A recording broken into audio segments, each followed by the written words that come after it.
کہ سورہ ہود اور سورہ یوسف کی روشنی میں انفرادی اور اجتماعی بحرانوں کا حل۔ سورہ ہود میں اجتماعی گمراہی کے خلاف ڈٹ جانا جس طرح انبیاء ڈٹ گئے، اور سورہ یوسف میں تنہائی ہے اور اقتدار کی آزمائش میں پاک دامنی ہے۔ کائناتی آزمائش اور ایک بھاری حکم، جیسے مقصد تخلیق ہے کہ کائنات کی تخلیق کا مقصد یہ پرکھنا ہے کہ کون احسن عمل کرنے والا ہے، اور حسن عمل کثرت پر نہیں ہے، خلوص پر منحصر ہے۔ اور فاستقم کما امرتا، کہ اپس استقامت اختیار کرے جیسا کہ آپ کو حکم دیا گیا ہے، یہ مرکزی حکم ہے اس صورت میں۔ تو نبوی احساس دیکھیں کہ یہ حکم اس قدر بھاری تھا کہ رسول اللہ صلی اللہ علیہ وسلم نے فرمایا مجھے سورہ ہود نے بوڑھا کر دیا۔ اجتماعی انحراف ہے قوموں کی طرف سے، اور انبیاء کی استقامت آپ کو پتہ ہے سورہ ہود کے اندر میں نے ذکر کیا، حضرت صالح، حضرت لوط، حضرت موسیٰ علیہ السلام، ان کی قوموں میں غیر فطری افعال تھے، اخلاقی گراوٹ تھی، اور فرعونی تکبر کا جو ہے وہ اٹل انجام۔ حضرت ہود علیہ السلام کی قوم میں مادی تکبر کا انجام آپ نے دیکھا، توکل کی معراج کے زمین کا ہر جاندار اللہ کی گرفت میں ہے۔ حضرت نوح علیہ السلام کی قوم کو دیکھیں کہ خونی رشتے ایمانی رشتے کا متبادل نہیں ہو سکتے، استہزاء کے خلاف اللہ کے اوپر توکل۔ نتیجہ یہ کہ معاشرہ جب توحید سے کٹ کر مادی اور جنسی بہرہ روی کا شکار ہو تو تباہی یقینی ہو جاتی ہے۔ اسلام کا معاشی چارٹر آپ دیکھ لیں، عقیدہ توحید اور دیانتداری، یہ اسلام کا معاشی چارٹر ہے۔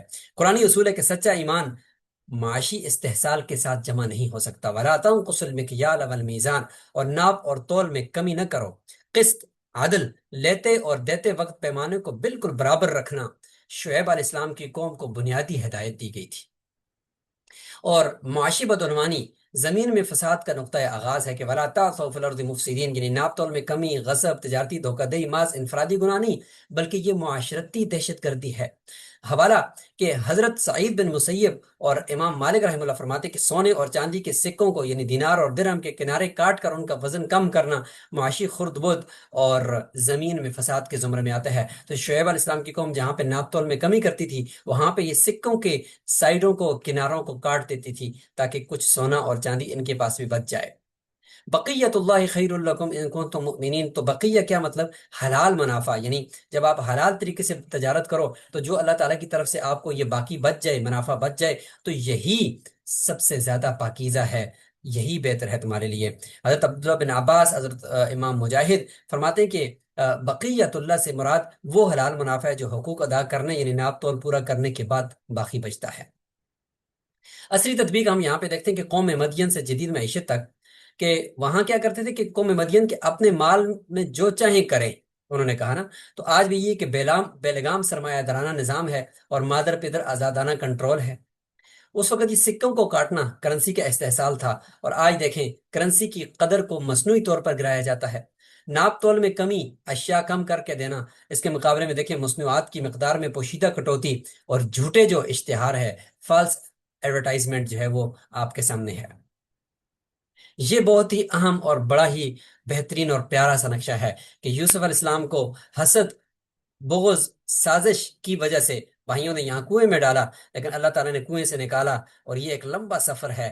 یہاں پہ دیکھیں یہ سفر ہے، اور اس میں صبر ہے، فصبر جمیل ہے، اور یہاں پہ دیکھتے دیکھتے آج ان کو ایک سلطنت کا بادشاہ اور وزیر خزانہ وہ متعین کر دیا جاتا ہے۔ تو یہاں تک پہنچنے تک ایسا صبر کہ جس میں اللہ کے سوا کسی سے شکوہ نہ ہو، یہی حقیقی صبر ہے، اور اس کا پھل وہ اس شکل میں ملتا ہے۔ یہاں اس ایک نقشے کے اندر آپ پوری قرآن کے اندر بیان کی گئی اس کہانی اور اس حقیقت کو سمجھ سکتے ہیں۔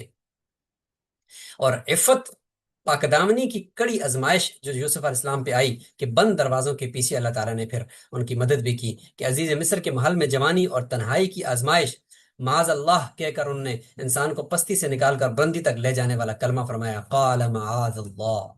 اور امام فخر الدین رازی رحمہ اللہ فرماتے ہیں کہ باطل اسرائیلی روایات کا اس سختی سے یہاں پہ رد ہے۔ بہت عجیب و غریب واقعات ہیں کہ یوں ہوا یوں ہوا یوں ہوا، ان چیزوں کا ذکر نہیں ہے، بلکہ قرآن نے حضرت یوسف علیہ السلام کو صراحتاً مخلص، چنا ہوا اور بے مثال پاک باز قرار دیا ہے۔ گناہ کے ارادے کی ہر منسوب روایت جو ہے وہ باطل ہے، کہ انہوں نے کہیں ارادہ کیا یا یہ کیا یا وہ کیا، یہ اسرائیلیات ہیں۔ اخلاقی اصولوں پر آزادی کی قربانی کی، اے میرے رب مجھے اس کام کے مقابلے میں قید خانہ زیادہ پسند ہے۔ قید خانے میں دعوت، تاریک ترین حالات میں بھی مایوسی کے بجائے دعوت توحید۔ کیا الگ الگ بکھرے ہوئے رب بہتر ہیں، یا وہ ایک اللہ جو سب پر غالب ہے؟ پاکیزگی سے اقتدار تک کا یہ سفر دیکھیں کہ پہلے جیل کی سلاخوں میں تھے، اور وہاں سے اللہ تعالیٰ نے پھر ایک محل تک اور ایک بادشاہ تک پہنچا دیا۔ کردار کی بحالی کے رہائی سے قبل اپنی پاکدامنی معاشرے پر عیاں کرنے کا اصرار کی فرمایا کہ اس وقت تک جیل سے نہیں نکلوں گا جب تک کہ وہ خواتین خود آ کر میرے بارے میں گواہی نہ دیں کہ میں پاک دامن ہوں۔ معاشرے کا اعتراف اب حق پوری طرح ظاہر ہو چکا ہے۔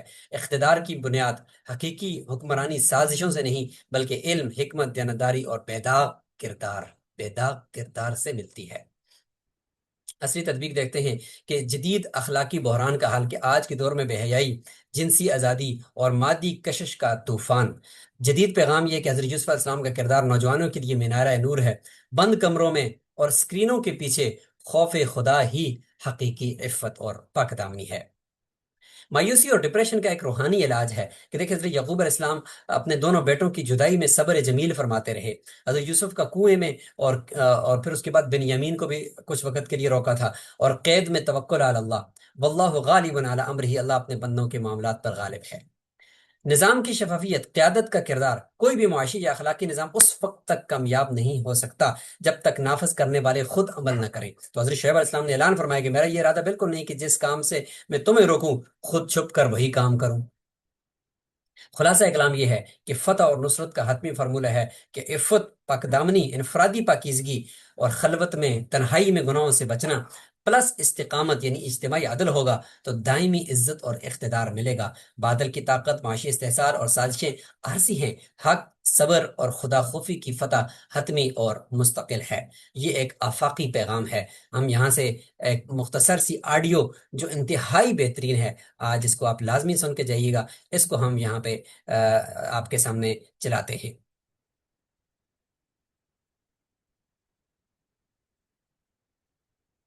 آج کے اس مختصر جائزے میں ہم قرآن کے 12ویں پارے، خاص طور پر سورۃ ہود اور سورۃ یوسف کے اہم اسباق کا نچوڑ پیش کر رہے ہیں۔